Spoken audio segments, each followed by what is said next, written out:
Am I good enough? Am I good enough? My family needs this. What if I fail? What if I can't? What if I make the wrong? How is this not easier? If I make the wrong decision, it be like it is in my head. I need to keep moving forward. Am I good enough? Am I smart enough? I wish I was a better leader, a better teacher. Should I just stick to my day job? Am I just wasting my time? Am I good enough? Can I do it? I don't want to fuck it up. If I can't do it, if I go broke, Welcome to the Allies to Prosperity podcast. My name is Tyler Austin, your host, where we focus on interviewing industry leaders and individuals who show a strong mental and physical aptitude towards reaching prosperity in their own way. Through their business and lifestyle, we focus on breaking down the routines, business structures, and secrets to amplify themselves to prosperity. Remember, war is won with allies. Nobody ever makes it alone. If you're here, it's by no mistake. Welcome. And now, let's welcome another ally. Shout out to my allies, you know we gon' prosper. Demons bidding on our hearts, we turn down the offer. You know I just want success, yeah, that be my water. What's going on, everybody? My name's Tyler Austin, your host of Allies to Prosperity. Today we have what I'm going to call like the training legend. You guys have seen his ads on Facebook. There's no way that you haven't. If you've clicked on any of the auto lead gen challenge stuff, I'm sure they have some sort of audience to target you. I know that I'm getting real estate ads from him now. So his name is Chris Ronzio, the founder of Trainual.com. And he's out of Scottsdale, Arizona. He's got 2 kids, 1 wife. His brother is actually really heavy into his business, which I think is super awesome, as their CMO. We'll probably talk a little bit about that.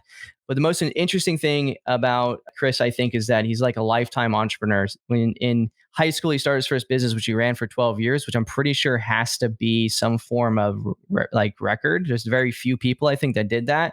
In fact, I think, and we'll verify once we bring him on here, I think you're like 30 under 30 or something like that. I want to say, maybe it's not, but if you're not, you probably should be. Dude, I really appreciate you hopping on the podcast. I know you're super busy. Awesome. Thanks, man. Great to be here.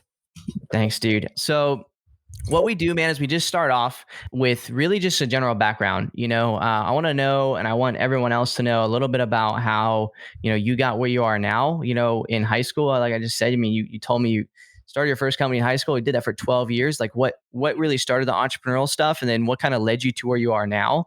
And then we'll start digging into kind of the core questions. Cool. All right. So the entrepreneur bug, I guess, hit me really early. So for me, it was when I was like 5-6 years old. I remember my uncle offering me like the cash in his pocket to wash his car in the driveway. And he had $4. And for me, I didn't really know money then, but I knew $4 was exactly how much you needed to buy a Ninja Turtle action figure. So that was like my currency. And so from being a really little kid, I just saw entrepreneurship is like fun. It was like, let's every weekend set up something different. And so I was always the kid that went door to door selling like candy and wrapping paper because I wanted to win the big prize at school.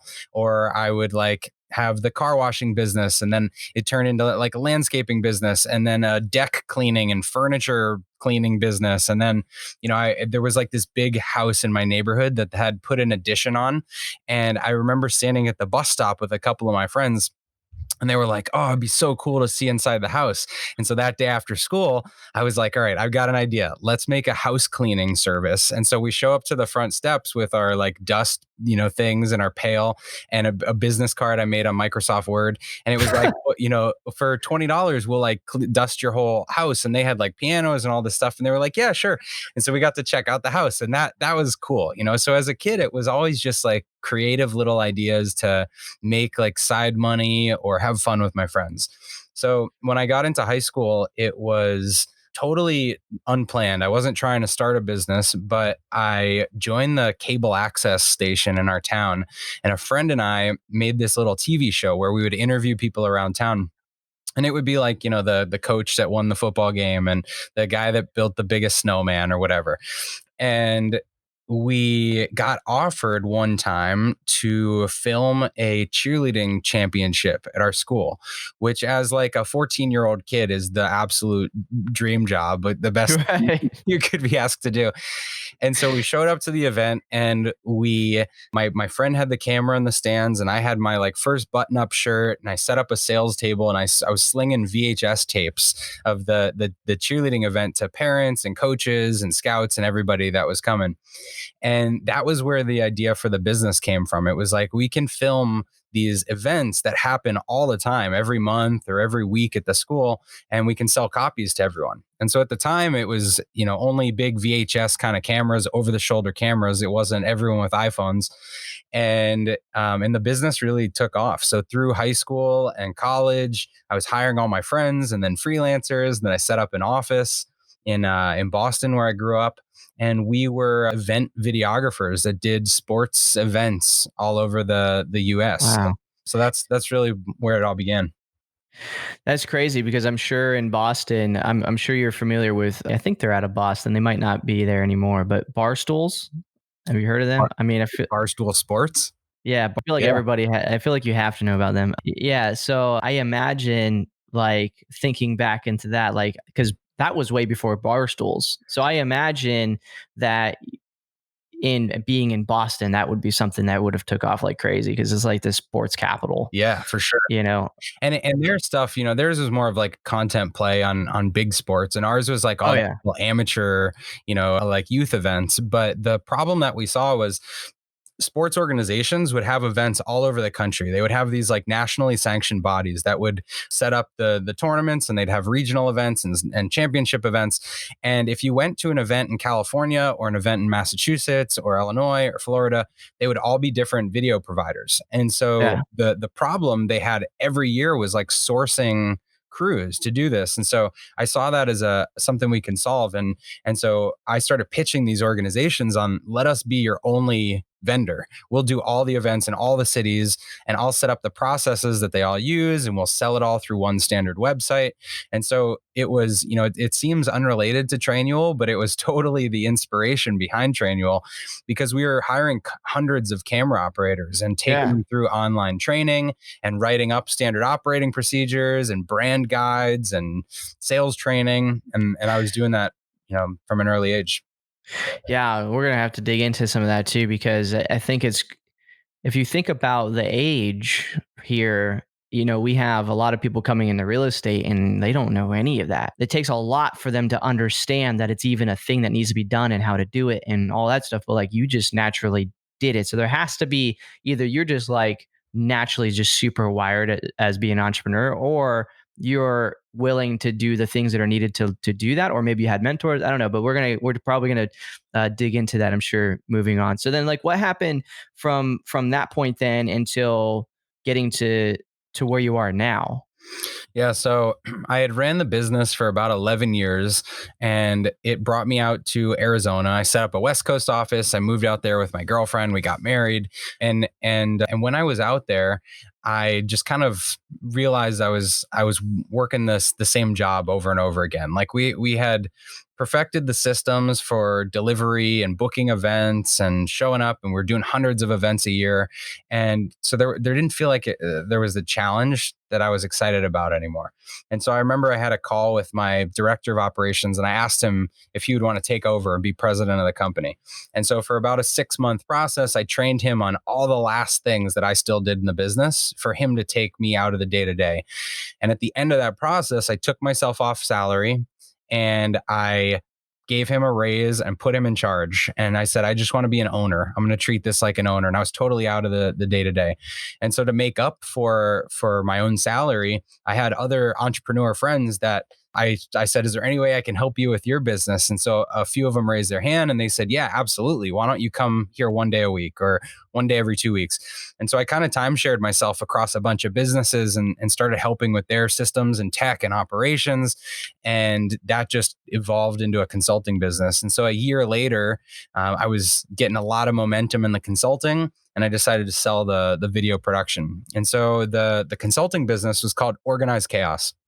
And it was really geared towards businesses with like 5 to 50 employees. So they were big enough that they had, a small team. They had some distinction of different roles, and they were trying to grow into a business that had more people doing more roles. And so at that size of a business, your systems really matter. Like the foundation that you build of how you do what you do matters so much. And so I would go into those businesses and interview all of their employees, and I'd map out their workflows and figure out what tech tools they used. And then the whole job was, how do we make this easier? How do we make it more scalable, more profitable?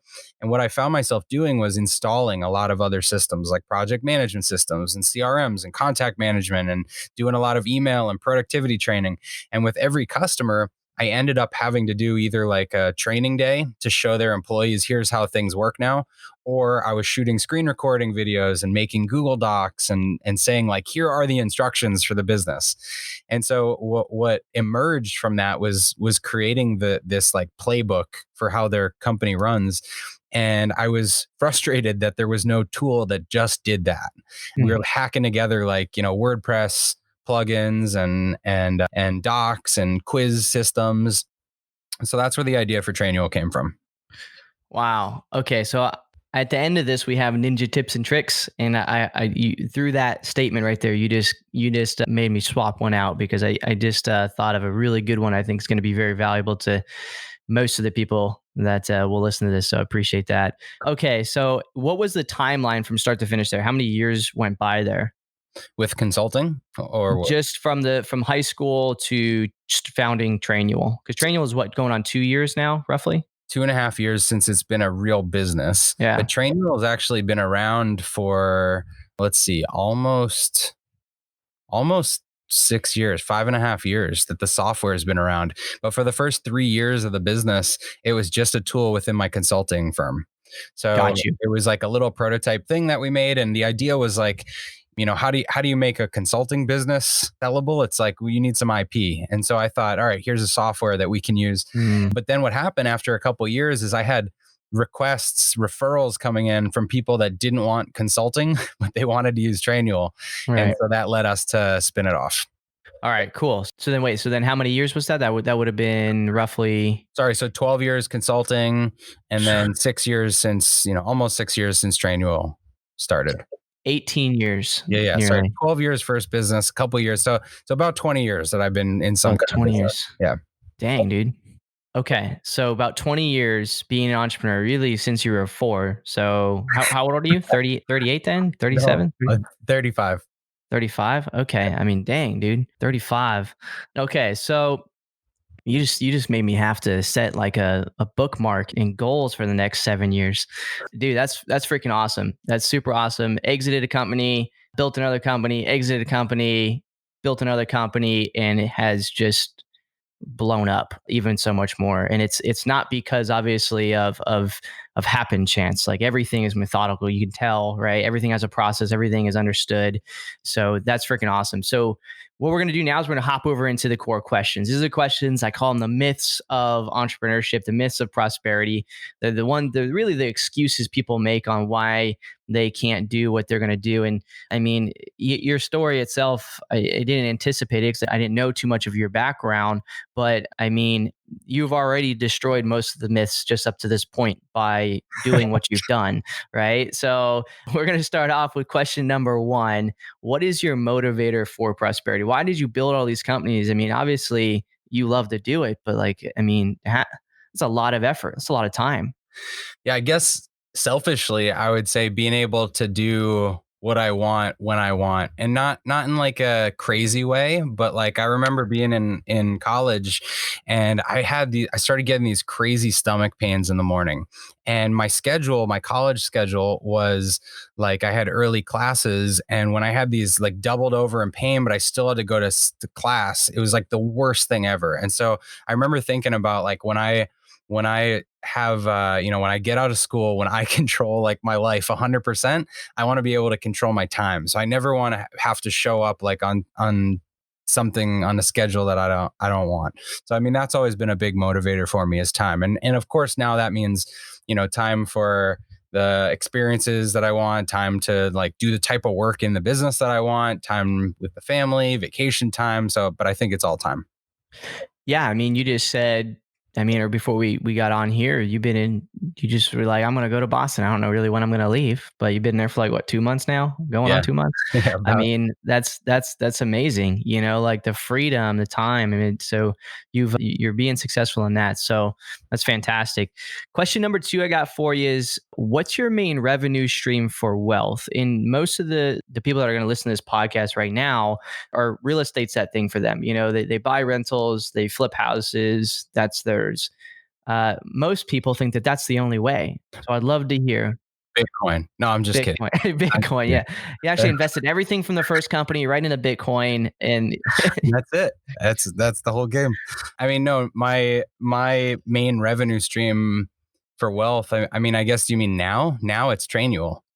right. So then like, so SaaS, so software products then. Yeah. So like, did you ever envision that software products was going to be like, because give a little context for people if you don't mind, and feel free if you want to share what Trainual does or doesn't do, right? Volume wise, up to you. But in general, people think wealth and like, oh, well, you own a software company, Trainual, like that, like, okay, that's cool. Like they don't know how huge that is to even do 1 million in AAR in a software company. They have no idea what that's even worth. Yeah. So when you talk about wealth, I mean, where your company's at now, give some context of what that means as a software company.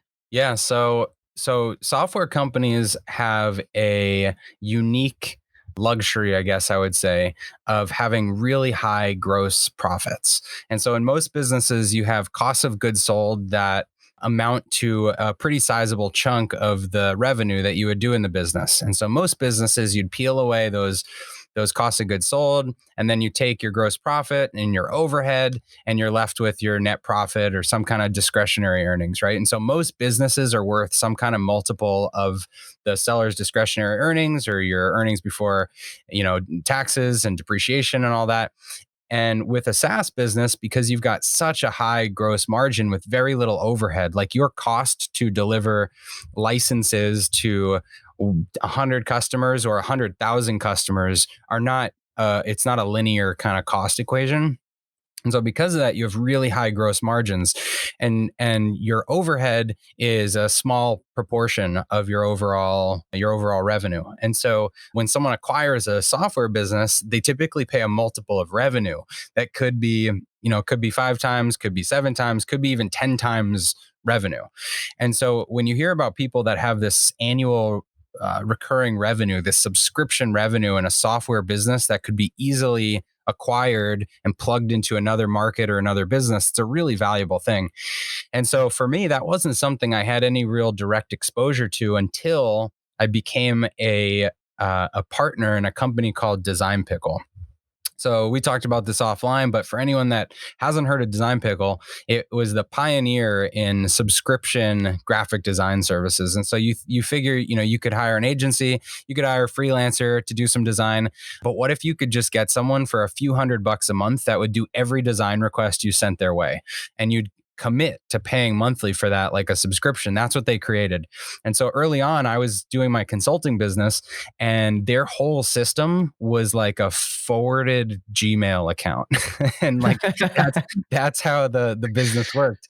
And so I had this operations, standard operating procedure expertise, this tech expertise, and they couldn't afford to pay for the services. And so instead we did a deal swapping equity for services in their first year. And so that gave me a firsthand look at how a subscription business, a digital kind of business, can really grow.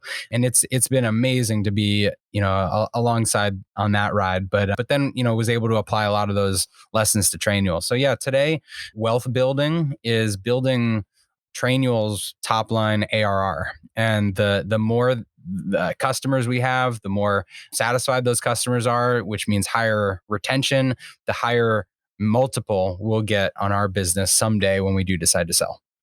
Right. Yeah. And I think the big thing is to jog people's thought process on how powerful that is from a wealth component. Number one, diversity is huge, right? So, wealth comes with obviously receiving money and then securing that money into something else to make like that's obviously a given thing. And most the listeners will think of that first and foremost. But if you think of like you hear something like a company being acquired by like Google or something else. This is what it is. Like a company like Google could say, hey, we want to acquire Trainual because we want to build out some new googly, product that revolves around SOPs and stuff. And they might offer, Trainual X amount of dollars to do that. And then, he's going to make the decision. Do I decide I want the, X amount of millions, or do I not? Do I want to continue being a CEO?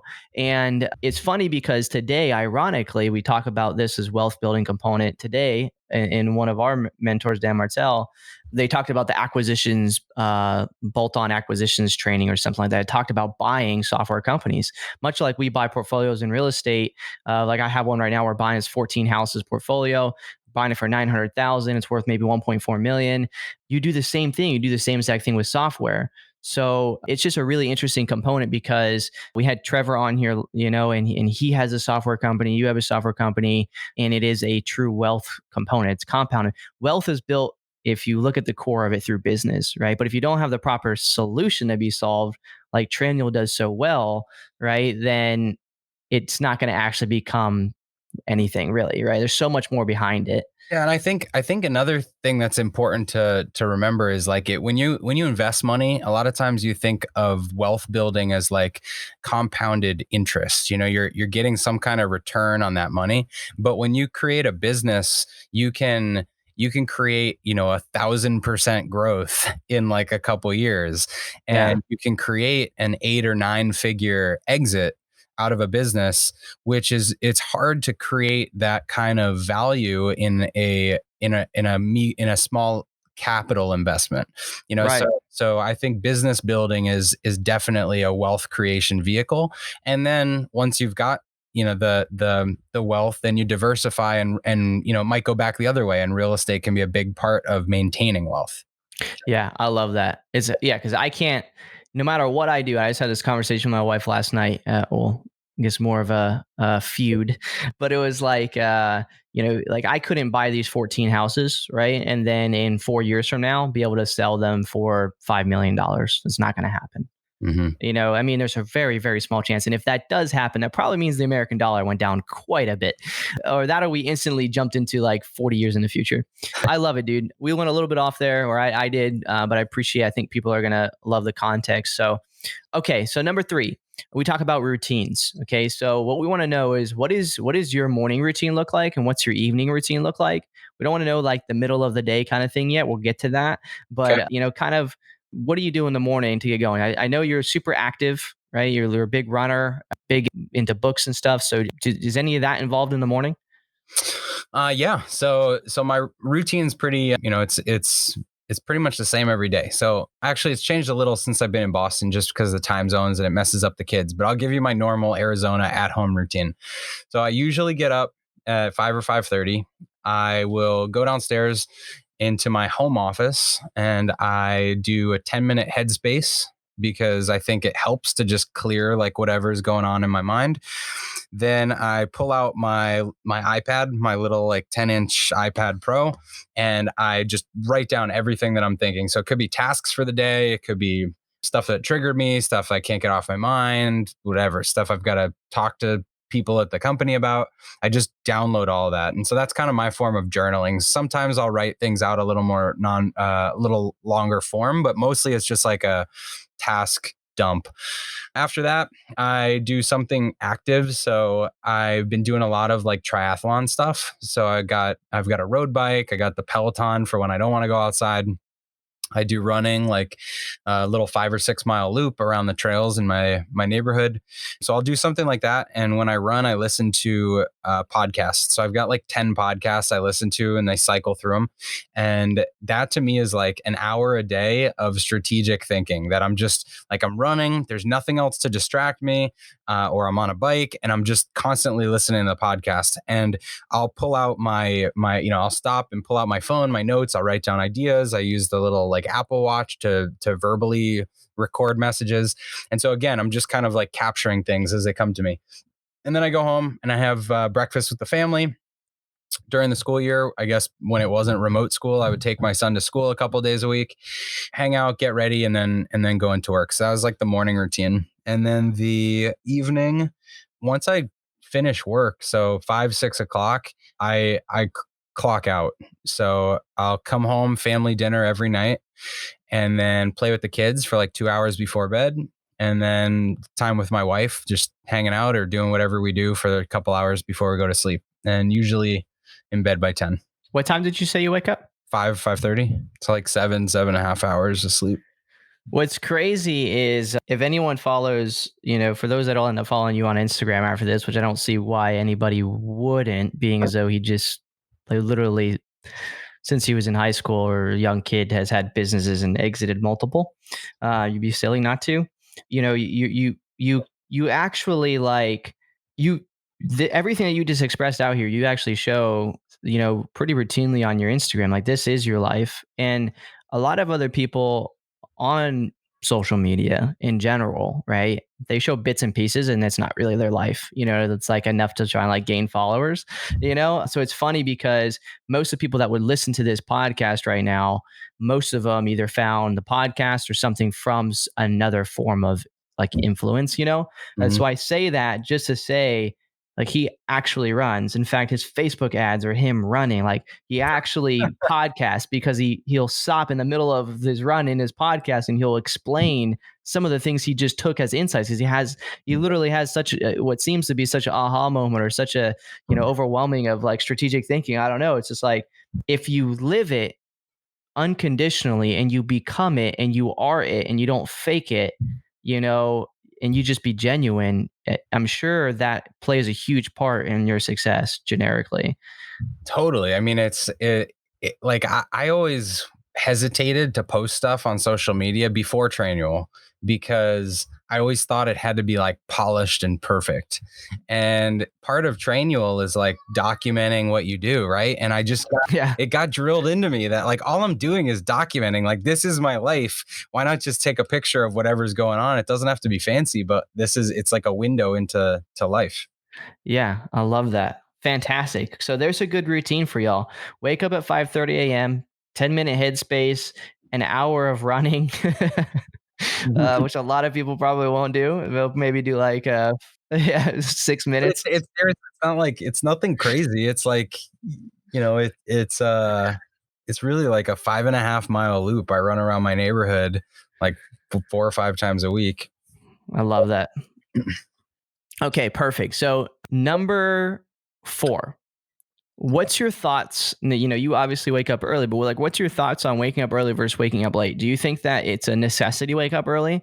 Do you think someone can have the same amount of success that you've had thus far if they didn't have that morning routine, or can they wake up at noon, do the same type of routine, and be just as successful? Good question. I think it depends on the overlap with your customers, with your influencers, the people you want to spend the day with. Because for me, now I'm overlapping with employees, people I'm trying to lead, important meetings I'm trying to have. If I didn't wake up until noon, I feel like I wouldn't be respected.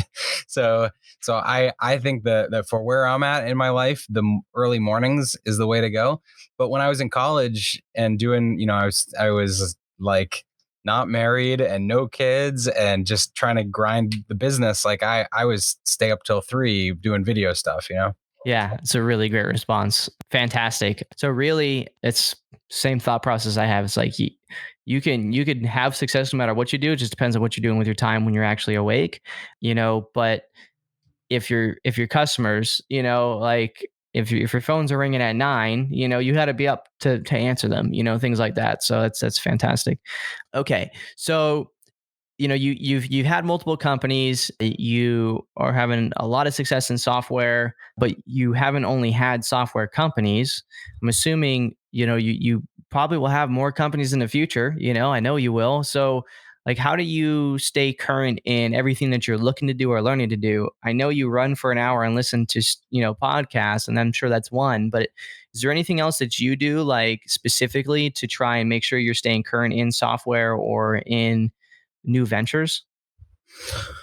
All right. So staying current. Yeah, there's a couple things. So So I guess current in terms of like the industry is being a part of peer groups, mastermind groups. So I'm in like 5 or 6 different groups and I invest a lot of time in that. So you mentioned SaaS Academy with Dan Martell. I'm in EO, Entrepreneurs Organization. I'm in YEC, which is Young Entrepreneur Council. I'm in a group called Startup Arizona, which has been amazing as a local resource. And I'm in Strategic Coach, which is another really cool group. So I invest a lot in those, and through peers and in those kind of groups, I stay up to date on content. Like I said, podcasts are my thing. So I'm listening to like 8 to 10 podcasts regularly. It was more when I was driving, when I was commuting to the office, but now it's just when I run. And then how do I stay current about the world, I guess, is through my wife. So I don't follow any kind of or anything. She fills me in when something important happens. That's funny. And how do I stay current about the company? I have a chief of staff and we have daily calls every morning, first thing in the morning. So I guess I left that off that's my first work thing of the day. But she updates me on anything that's going on with my calendar, with other people, the stuff that they need. So that's how I stay current. I love how you just broke that down in really every aspect. It was really good. Life, company, industry, and then we also did missing something, but that was fantastic. I'll have to rewatch that because we might do some adjustments because that was good. What was the EO one? You said entrepreneur something. Entrepreneur Organization. Yeah. Awesome group. I've been in that for like 10 years. Yeah, I'll have to check that out. That one sounds interesting. Fantastic. Okay. So much like everyone else, those that are successful, if you guys haven't recognized in every single interview thus far, every one of them have accountability partners, masterminds. If you're not surrounding yourself with people that are doing way more than you, I mean, in SaaS Academy, there's literally, I don't know how many people are total in there. It's grown pretty quick, but there's people in there with some really massive companies. And it's like an honor to be able to be in the same room with them because some of them were companies that I was like gawing over before I joined the mastermind. And I joined it, I was like, oh, they're in here, like just blew my mind, and when you can surround yourself with the people that are where you want to be, that's fantastic. So always feeding into yourself because you're your most important asset. Your businesses can't operate if you can't operate, so I love that. Okay. What is your number one habit? This could be either good or bad. It does not have to be one or the other, or you could share both. Man, it's weird. The first thing that came to mind is not a work thing at all, but I go to bed at the same time as my wife every night, which I feel like I've talked to people and they think, not everybody does that, but to me, that's how we like stay on the same page. Is like, I'm not up working for hours after she goes to bed. It's how we keep a close relationship. And we've been together since high school as well. So she's been through like this whole thing.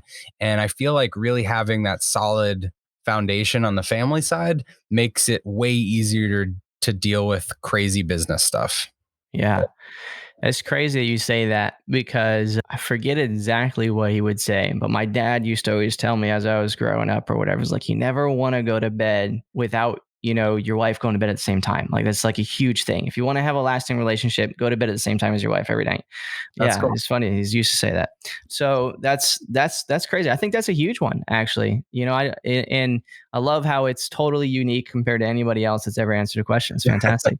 Okay. Well, I'm going to throw you on the spot though and say about a bad habit. Do you have any bad habits? Because up to this point, I think people are looking like maybe you're like a robot or something. No, I am addicted to peanut butter. So I will like stand with a jar of peanut butter and have like tablespoon after tablespoon. And then I put it away and then I stare at it in the pantry and take it back out. No, it's fine. A couple more bites. I'll be okay. Yeah. Well, it's a good thing you run an hour a day. Work it off. All right. So we talked about your routine in the morning and the evening, but being that you have a family and being that you have a company, what does your daily routine look like? I mean, you're a CEO. You guys have how many people in the company now? 43. 43. Okay. So that's crazy. You guys have grown a lot this year then, huh? Yeah, definitely. Yeah. So what is, a CEO of 43 people, like how does that look in the middle of the day? Every day is a little different, but the week is really what the cadence that I follow. So Mondays are mostly team meetings. I do one-on-ones with each of my 6 direct reports, and we have an all hands meeting with everyone in the company. So Monday is all about just like setting the pace for the week, understanding what everyone's working on, helping them through their problems. And that's what I focus on that day. Tuesdays are usually like a get things done a day for me. So if there's people that I'm trying to meet with for the week, or just work I have to block out and get done, then that happens on Tuesday.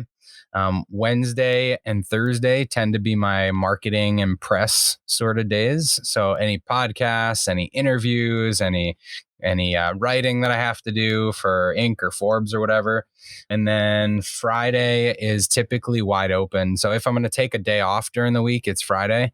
And if I'm not off, then it's kind of a flexible day for either a mastermind group that I'm in or just other work I've got to get done.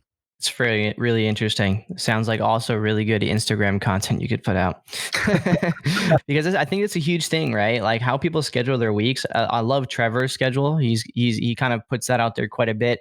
He has the same kind of where he bases off the week. Like every day is a thing. I've definitely noticed that is a thing from successful entrepreneurs that I'm personally implementing, and it's definitely made my weeks feel like at the end of the week, like I didn't forget everything that happened. So that's super awesome. So generally, now you said 6 direct reports. I want to just mention that really quick because Sure. What would that, and why is there 6 direct reports, right? So yeah, they're really just the department heads. And Right. so if we go through them, we've got the CMO, which I mentioned is my brother. We've got our VP of VP of customer experience, which is kind of customer success and sales all lumped into one. We've got our director of product, our engineering manager, our head of people, and then my director of finance. Love that. And the reason why I wanted to bring it up is because you mentioned you had 43 people, and I know that people are going to be, that's a lot of people. So those are essentially, you don't communicate with all of the other 30 as, every single day. It's like you communicate with the 6 so that you can be focusing on those other things that you mentioned you do throughout the week. They're kind of taking that stride, which you probably wouldn't be able to do without processes. Short plug. Nailed it. But it's also important to mention it, like we weren't in this structure forever. Like, it was just 5 people, and then it was 8 people, and then 10 people. And so it's kind of like, whatever stage of business that you're at, you start with doing a ton of different things.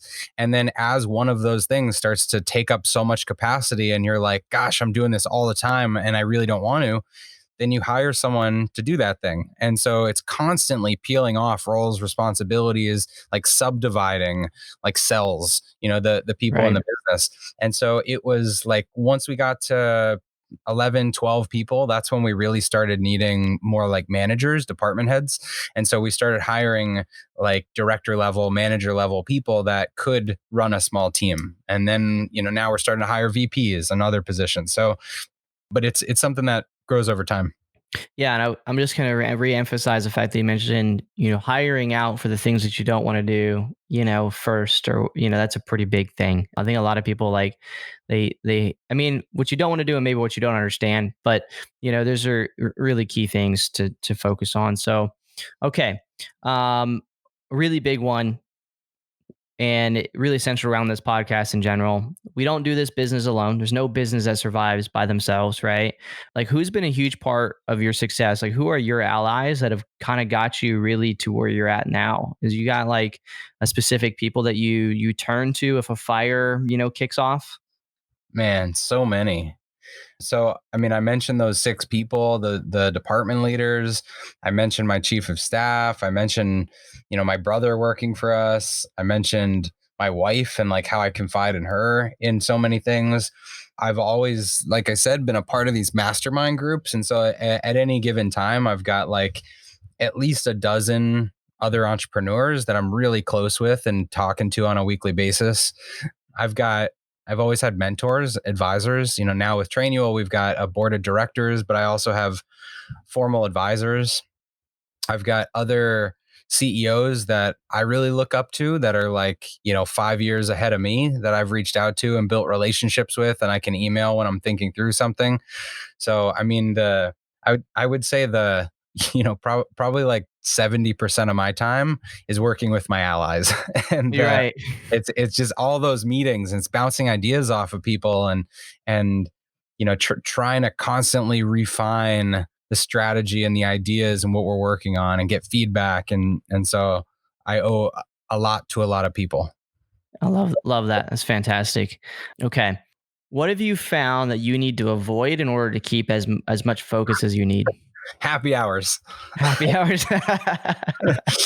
I've been in, like I mentioned, all these business groups. Like, you get invited to so many happy hours and social events, and I've tried to do maybe one a quarter. Like I'll go to something that there's a lot of people at, and because I do want to build relationships, but you can't go to everything. There's too many invitations, and I really value my time at home with the family more than hanging out with random people at a bar. Love that. Yeah, because every time you go to an event, in general, like, what do you do afterwards? Either the hotel lobby bar, some other place. 100%. Love that happy hour. That's a good one. Okay. So nobody talks about failures, right? We're interested to hear what one of the failures are that you had, and what was the number one thing you learned from it that like never to do again. So hopefully no one else does it. Oof, that's a loaded question. All right. Well, this is probably an answer you get a lot, but my first belief is I don't think too much about the failures, because they feel more like experiments. It feels like going through them was a good thing, and so I wouldn't undo any of the failures. One that comes to mind is me and the CEO of Design Pickle, Russ. We once created a business overnight in a hotel room. We booked the hotel room specifically to start a business, and we had like a half-baked idea. And the idea was, if we worked through the night and launched this thing, that we could have a business in less than 24 hours. And we did it, and we made the website and the Twitter account and the packages and the landing pages and the email newsletter, and spammed a bunch of people and got 3 customers and launched this business. And then we never did anything again with it. And I think like on one hand, it was great to accelerate that distraction and have it be over in 24 hours. Yeah. On the other hand, I think it's that's only one of many distractions over the years. And I think as an entrepreneur, you get a lot of ideas, you get a lot of opportunities, and you can be tempted to go in a lot of different directions. And I think that the reason Trainual's worked as well as it has, and that Design Pickles worked as well as it has for him, is that we both focused so completely on it. I love that. That's something I battle with all the time between my real estate company and REI SIF. So I could resonate there. Time being split in too many different directions, wanting to start other companies, security companies. I don't think that's ever something that an entrepreneur will ever be able to fully weed out, but some weed killer next to the desk is always a good thing, I guess. Awesome, dude. Okay. So that is all the main 10 questions. And I don't know if you noticed when I sent these over to you, but every one of these questions build one big question. The first one is surrounded about your why. The second one surrounded about your do. You wake up. So why do you wake up every day and not quit? Besides the fact that you got to go on your run. This is deep, I guess, but I feel like there is this intrinsic motivation. And if I were to quit, then that teaches me that quitting's okay. And I feel like I've always been really disciplined about not giving up on things, because it's like, if you give up on one little thing, then it's easier to give up on the next thing, and it's easier to give up on the next thing. Whereas if you just wake up with focus and conviction around what you're trying to get done, then that builds momentum over time, rather than accumulating quitting moments and resenting that. Yeah. No, that's good.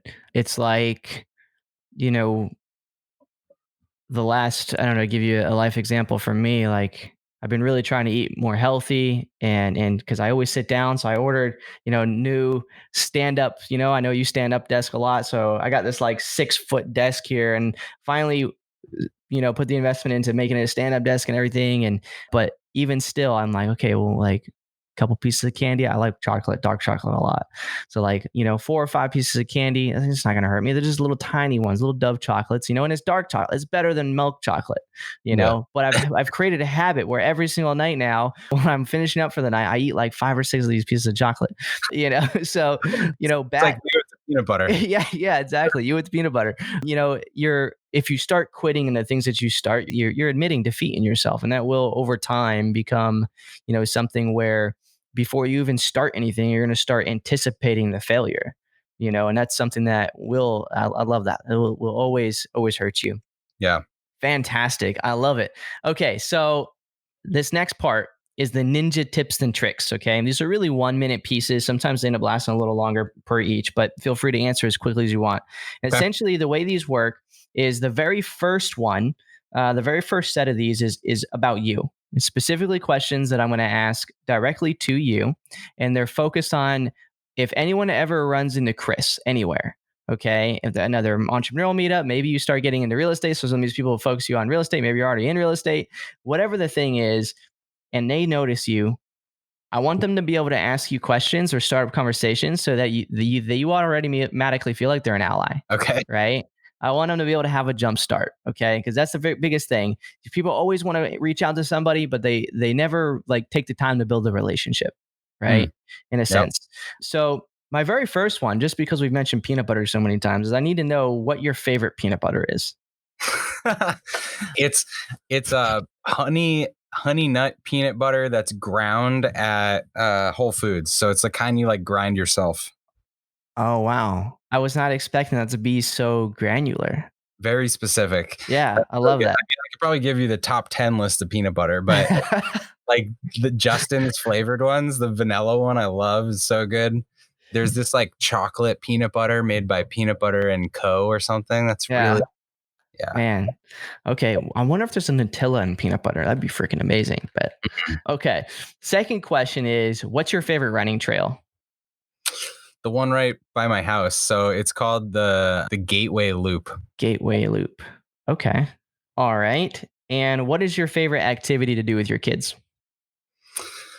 Well, this with my older son, but we got season tickets to the Phoenix Suns last year, and it became our little thing. And so now he knows all the players' stats and like where they went to college, and he knows more than I do. But it's so fun to like drive to the games and like to have something that we do together. Last question. I'm throwing a second one in, a fourth one in here. Didn't you meet? You went to Gary Vee, right? Yeah. Yeah. What was it like getting the verification or credibility from Gary Vee that Trainual is pretty fucking awesome? It was I don't know, it was kind of surreal because like you see him on so many videos and across social media, and so sitting next to him in a conference room and hearing him like say things or validate, what was kind of weird. I was just like afraid to mess up what I was trying to say. Like how can I articulate what I'm trying to ask this guy? Right. Because he stares with those eyes like you're so stupid, hurry up and finish the question. And I'm like fumbling over myself. Yeah, but the clip that you use with him is really huge because I don't know if you were doing it before or after. I'm not quite sure when you went there, if it was part of the whole buy the shoe thing or how you got in, the room with them. But you guys implemented what he said in there, or were implementing what he said very, very well. I don't know how it worked, but the office people thing is like, that's right in centric line with that kind of verification. So I'm not really sure if it overlapped or not, but either way, I always think that's pretty cool. When you get to kind of, again, being around, I know people that have spent tens of thousands of dollars to be able to sit in a room with Gary Vee, and it's one of those things what we mentioned earlier, right? Surrounding yourself and being in a room with him and letting him hear your idea, and then being able to have him inside of your ads and be able to just have his words. All those things are huge. They have compound growth, things that trickle in over time. And, sometimes you just got to think, tactfully. So that's awesome. Yeah. Okay. Next set of ninja tips and tricks are focus around specific to things I think that that users need to know a little bit, tap into your brain, if you will, a little bit more besides the philosophy. Okay. The first one is obviously you're the founder of Trainual. So we got to it's going to be around that. If someone's starting a business, at what point do they need to start documenting their processes? Once they've got a process that they want to delegate to someone else. So the thing that I teach is, you shouldn't document everything. Like if you started documenting things before they were, like repeatable and it was still an experiment, then you're wasting your time writing it down because you're just going to do draft after draft after draft. So the time to document is when you've got something that you don't want to do anymore. It's like, how it's done and you're trying to communicate it to someone else so they can do it. That's the reason to document. And so you document processes when you want to hand them off. Okay, I love that. In auto, we have the challenge I had mentioned earlier, and part of it in automating your lead gen is obviously to have processes. You gotta have processes around the things that are needed to get up to that point. So one of the questions I had one time, someone hopped on and like, I don't understand, why the hell do we need to know how to train people? I was like, and I get triggered really easy. I'm very transparent with my user base in that. So I almost kicked him out. I was like, why are you jumping in? Because I already gave him a favor and let him join late to the challenge so he can get value. I don't know. Nevertheless, I'm super on par with that. Okay. So you've built multiple companies, right? And even in building Trainual, we've already spoken about how you have 6 people underneath of you. What are the first, if you're going to start brand new off and build a company and your goal is to be a wealth generating company, number one, not just a hobby, how do you decide which parts of your business to actually process and develop out first? Do you base it off of what's more income producing or less income producing? What is your metric being? Like, what do you do first? What do you do yourself first? What do you mean? Yeah, let's just say, so I'm a founder, right? And I'm like, okay, cool. We're generating leads now. We're closing some deals, and I need to focus on this thing over here. So I need to get rid of these 3 or 4 other things. Like for you, what do you think generally business wide? What do you think would be the most common things that you should let go of first? Is it your marketing? Is it sales? Is it how do you decide what to build the process out for to delegate first? I think the first thing that you've got to delegate is the product or the service that will make the money. Like if you're, in my video production days, let's say, like being behind the camera was the thing that I had to delegate first because I couldn't stand behind the camera for 8 hours at an event. I'd do nothing else, so like the actual doing of the thing was the making of the product was what I had to delegate first. And then the next piece is usually like the marketing and sales, like once you've figured out how to sell it, or you've brought in someone else that you and them together can sell it, like that's something that then you can start to streamline. And then after that, it's like there's a lot of the back office stuff, like the finance, and that might be your first thing. Like maybe you're great at doing the thing and you're just weighed down by this administrative work. And so maybe in your business, the first thing is the administrator to help you just do more work to generate enough profit to hire your next person, but then you got to hire someone else to do the work. So, I mean, typically it's one of those two things would be, I think the first place to start is doing the work or making the product or the administrative stuff. Okay. And basically you would just say, okay, what is my most time consuming thing that's not allowing me to focus on company growth so I can offload that? Or what and the side thing that you're thinking of at the same time is like, well, do I love to do that thing or not? Because even if I offload it, am I going to be happy? Am I not going to be happy? So it's just kind of like it's a little bit of everything all in one, but really it boils down to income producing and time consumption. Yeah, exactly. It's like you want to focus on the narrowest set of things you can do to produce the most value in the business. And for a small business, for a business that starts with one person, you do everything. And if 90% of your time is doing the thing and 10% of your time is like emails and sending invoices or whatever else, contracts, whatever else you do, then you might say, okay, if I let me bring someone in to do that 10 or 20% of stuff, because if I put all of my energy into like sourcing deals or whatever, and I could flip 3 more houses or whatever it is, and that would more than pay for this other person to bring in. So that might be your first move, but then you're at a ceiling, like you can't do any more. And so you've got to bring in another producer, someone that can help you get the work done so that you can then take a step up and grow the business. Awesome. Okay, so we know about when we need to start building processes. We know which ones we should realistically let go of first. The next and last question that I have for you in Ninja Tips and Tricks is, once we know those two things, when we start building out our very first process, what is that like? What is a typical process? Like, how many steps is a typical process? Is there certain things you need to focus on inside of a process? Like, you're going to document it? Is it like, okay, this is the intro, this is the outro, and fill in the middle? Is there like a right or wrong way? Yeah, I love it.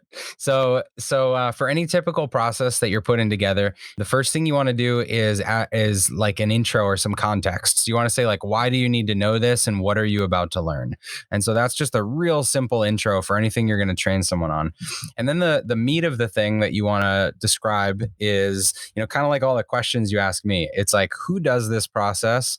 How often is it done? Why do you do it? What tools do you use to get it done? How frequently is it done? How long does it take to do? You're trying to answer like the all the standard questions about the thing. And then what are all the steps to getting it done? And so for, if it's completing a contract or something, you might explain the context around it. You say this is done, to lock in a property or an escrow or whatever. And then you say, here's who our transaction coordinator does it. Here's who it involves. Here's a system we use for signatures, like whatever it is. And then you say, here's all the steps, like here's what the form looks like. Here's how to fill out this first page. Here's how to fill out the second page. Here's where to turn it in when you're done. Here's who else needs to sign it. And you just walk through the steps. So that middle piece, it could be 3 steps. It could be 30 steps. It just depends on the process that you're going through. But what I would say is, if you're getting something that's more than 10 steps, for instance, it would be easier to communicate with a video, a screen recording video, than it would be to like spend all this time writing this stuff out. Now, would you pair that screen recorded video with like high level steps in text for summaries at all? Or would you just do the video? I would break the video up into different steps, but it's, if you've got a lot of like, you make a good point, because you don't want to just shoot like 1 10-minute video and say, oh, you've got to watch this whole video, because when somebody wants to reference it back, they might only need to see like some step in the middle. And so you should break it up still into steps, but you just might not want to create a super granular 30-step paragraphs and paragraphs Right. sort of. And we've got all guidelines like this on our website if anybody wants to check it out, of like how long should your standard block of text be, and when should you use video, and it's all at Trainual.com. Yeah, in addition to like a ton of like pre-built processes, which is super awesome. Yeah. Awesome, man. Man, that was like fantastic. I really, really, really enjoyed, all your answers in your conversation. What I like to do at this point is ask you to just tell everybody, you've obviously got experience in building multiple companies. It's kind of in your bones, it seems like. But some people, like, they're really scared to leave their W-2. They're really scared to do something. They're really scared to take the leap. Probably like you're probably scared once, you left your 12 years of doing the video game. So like, what would you tell somebody that has like a limited mindset, or, and is scared to take the leap to handle their own prosperity rather than leaving it in someone else's hands? I would say, what's the worst that could happen? Like, map out the absolute worst that could happen. Like if you quit your job, quit your W-2, and you go at this for 6 months or 12 months, and you have to go back and find another job, like what's worst case scenario? Because for me as an employer, I love it when we hire someone that's like, oh, I was just, I went out on my own and I started like a little web design company, and like I worked with 15 clients, but then, it just got like hard to find new clients every month. And so now I'm looking for something more stable. I'm like, amazing. You're entrepreneurial. Like I want to hire you. Yeah. So like I think people can tend to focus on, the short-sighted, short-term problems. But if you look at it as like, I'm going to invest in myself for a year. I'm going to join some groups. I'm going to go without a paycheck. I'm going to dip into my savings. I'm going to borrow money, whatever it is, but I'm going to start this thing and I'll have no regrets for giving it a go. I think it's worthwhile. I love that. Okay, fantastic. So the very last thing I do is I just leave it open to you to just say anything that you might want to say to really anybody that is like-minded, trying to build businesses, anything really at all that you would tell anybody. Just super open-ended. You might not have anything, you might, I don't know. Yeah, I would say so. In addition to all the stuff we talked about, don't be afraid to reach out to people, to send them a message. If you listen to a podcast you like, if you follow someone online, start a conversation, ask them questions. Like I've been giving out my cell phone number for people to just text me with questions. I'm happy to give it here too. But like there's a lot of people out there that do want to give back and want to help. And if you are the person that's afraid to ask, then you'll never get the opportunity. Yes, I 100%. And somebody who I think is really interesting, I mean, that talked about this on an interview with Tony Robbins, and I'm trying to think of his name, so I'm stalling. He's a comedian. Man, I can't think of his name. But anyway, he was standing next to the founder of Amazon, or he was sitting at a table and they're in the same room. Oprah was there, founder of Amazon, which for some reason I also can't think of the name of right now. Jeff Bezos. Yeah. Geez. So anyway, he's sitting there and he was, I'm going to go say hi to him. And he was like, everyone on 10 was like, no, don't do that. Like he doesn't want to say hi to you. He's like, when else am I going to have the opportunity to speak to Jeff Bezos? Like, yeah. So he went up and said hi to him, had a whole conversation. And that went really well. And opportunities came out of it. Right. So it's like, you never, ever, ever know. Just like we always say in real estate and in any sales, never assume, what the seller is going to take when you make an offer on their house. You never know what they're thinking is of value to them. So you can only just do. Don't do and just be annoying, because then you're going to get blocked, and that's maybe something different. Like, don't be a stalker. That's kind of weird, but try and give value back and receive value. And I was just looking on here really quick. I just wanted people to know too, like I'm on my Trainual account, right? And there's actually like templates in here for real estate already built out, for like real estate prospecting and taking like video tours of real estate virtually, which is really interesting. I'm sure that might have been a COVID thing, which is fantastic. There's tons of pre-built stuff out here. And, so definitely go check out Trainual. It's trainual.com. We'll leave a link inside the podcast here, but it's fantastic. We use it in my business. And the only reason I'm really mentioning it so many times is because I really, truly believe in Trainual. I think it's super awesome and super simple. So how can people find you, Chris? Like, what is the social media handles? Is there a website for Chris and all of his many ventures? What do you got? Yeah, of course. So chrisronzio.com is the website, but just the easiest place to connect is either on Instagram at Chris Ronzio, on LinkedIn, just Chris Ronzio, or like I said, anyone can text me if they want. So 480-531-8411. Awesome. That's insane. And you spell Ronzio is spelled Ronzio. Yep. For anyone that might be driving or anything like that. So, dude, I really appreciate it, man. Thank you so much for taking the time, about an hour here, or just over an hour out of your day, man, when you're on vacation with your family. I do really appreciate it. I'm sure everyone else really, really took a lot of insight out of it. And I think you're going to help a lot of people over the next few weeks and beyond, reach prosperity, dude. Awesome. Thanks again. No problem, dude. What if I fail? What if I can't? What if I make the wrong? How is this not easier? I make the wrong decision. Why can't it be like it is in my head? I need to keep moving forward. Am I good enough? Am I smart enough? I wish I was a better teacher. Should I just stick to my day job? Am I just wasting my time? Am I good enough? Can I do it? I don't want to fuck it up. What if I can't do it? What if I go broke doing it? What if I fail? Am I good enough? You made it by yourself this far, but you ain't gotta shine alone anymore. Cause when you find your place in the stars, the universe opens the door. Shout out to my allies, we gon' prosper. Demons bidding on our hearts, we turn down the offer. I just want success, yeah, that be my water. Yeah, I do it for the team, do it for my daughter. Try to tell me I can't do it, got me going harder. Got a couple partners, now I'm working smarter.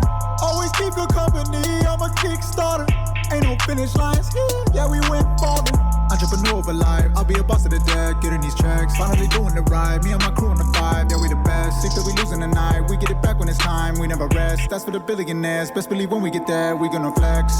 And I know, you've been fighting wars all alone, solo. Bet you thought the battle was over, oh no. Get a war cross over your shoulder, let's go. We gon' take this one home. You made it by yourself this far, but you ain't gotta shine alone anymore. Cause when you find your place in the stars, the universe opens the door. You made it by yourself this far, but you ain't gotta shine alone anymore. Cause when you find your place in the stars, the universe opens the door. Numbers don't lie, it's the world against you and I. If we just fight, we don't die, we just multiply. We don't see defeat, we won't be on no losing side. We just gon' keep serving 10 toes into the tide. And I know, you've been fighting wars all alone, solo. Bet you thought the battle was over, oh no. Get a war cross over your shoulder, let's go. We gon' take this one home. You made it by yourself this far, but you ain't gotta shine alone anymore. Cause when you find your place in the stars, the universe opens the door. You made it by yourself this far,